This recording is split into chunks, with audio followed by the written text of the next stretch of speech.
Isang 3.9 magnitude na lindol ang tumama malapit sa Eastern Samar, Pilipinas ngayon noong ika-17 ng Abril, 2026 sa 19:29 lokal na oras, o noong ika-17 ng Abril, 2026 sa 11:16 Coordinated Universal Time.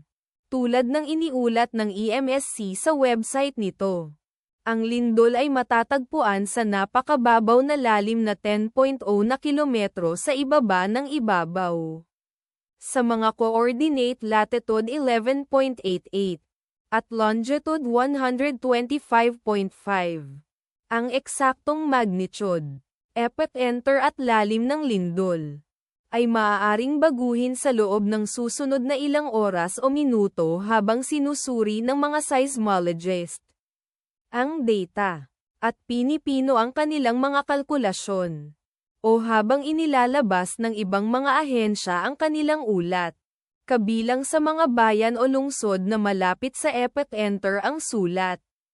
Eastern Samar, na matatagpuan 9 kilometers, o humigit kumulang 5.59 milya mula sa epicenter.